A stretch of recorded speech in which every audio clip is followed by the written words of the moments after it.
Bonjour tout le monde, on va y aller avec une petite capsule vidéo pour la section 4.3. On va faire le numéro 1 à 6, puis le numéro 7 à 13 est dans une capsule que j'avais déjà fait au préalable. Fait qu'on est à la page 134, section 4.3, numéro 1. On nous dit, quel est l'effet d'une force résultante nulle sur l'état de mouvement d'un objet? Si dans le fond, les forces résultantes, la somme des forces est égale à 0, ou que la force résultante, ben, c'est la somme des forces, c'est la même chose, là, est égale à 0, ben, ça veut dire que mon objet serait censé d'être immobile. Fait que ça veut dire que l'objet ne bouge pas, donc la somme des forces est nulle. B, quel est l'effet d'une force résultante non nulle?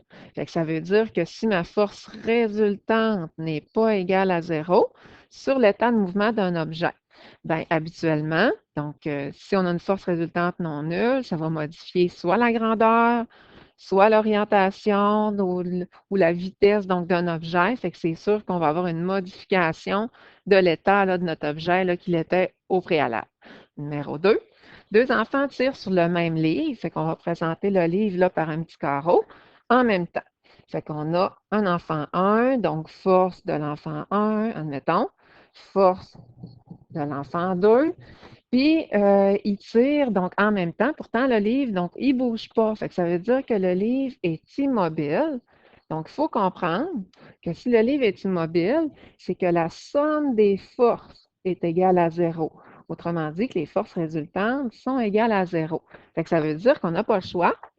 Nos enfants tireraient de la même force, mais en sens contraire, ce qui ferait que notre objet serait au repos et ne bougerait pas. Numéro 3.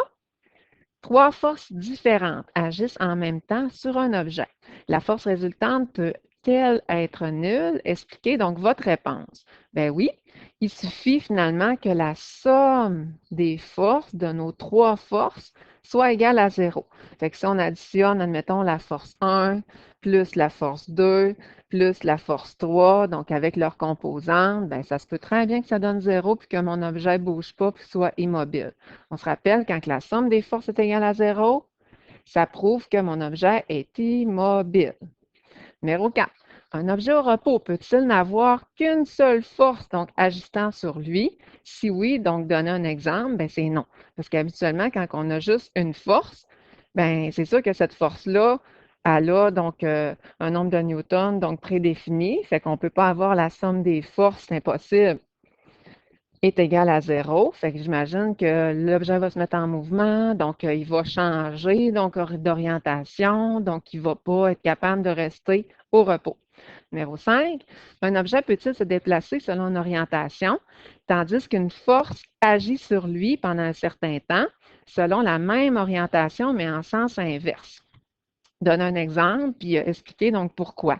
Ben oui, parce que dans le fond, si on lance une balle vers le haut, admettons, force, admettons, de lancer, ben c'est sûr que on peut avoir une autre force en sens contraire, là, qui est la force gravitationnelle. Ou une voiture qui est en train de freiner. Fait que ça représenterait là, ma voiture, comme c'est ici. Fait qu'on peut avoir la force motrice. Puis en même temps, donc la force, admettons, de frottement ou la force de freinage, donc qui se produirait donc en même temps. Fait que oui, donc ça se peut que on déplace donc selon une orientation, tandis qu'une force ben, agit là, selon donc la même orientation, mais en sens inverse, donc ça se peut très bien. Numéro 6. Décrivez le mouvement d'un cycliste sur lequel s'exerce une force résultante nulle. Fait que ça veut dire que si on a une force résultante nulle, c'est que la somme des forces est égale à 0. Puis dans ce temps-là, ben, ça veut dire que mon objet est immobile ou, selon la loi de l'inertie, qu'il va demeurer donc à vitesse constante. Donc immobile ou à vitesse constante, en ligne droite, là, bien sûr. Numéro B, on finit avec ça. Qu'arrive-t-il si la force résultante n'est pas nulle, donc n'est pas égale à 0? Donc la somme des forces, oups, c'est force que je vais écrire là ici, n'est pas égal à 0, là, ça veut dire qu'on va changer son état d'inertie, on va changer donc son état initial, fait que ça veut dire que le cycliste donc, pourrait accélérer, ralentir, s'arrêter, se mettre en mouvement ou dévier là, finalement, donc changer d'orientation, dévier là, de sa trajectoire donc initiale, tout simplement. Fait que ça fait le tour. Fait qu'il y a une deuxième donc, capsule pour ce qui est de la page là, 135, numéro 7 à 13, là, pour aller compléter notre devoir.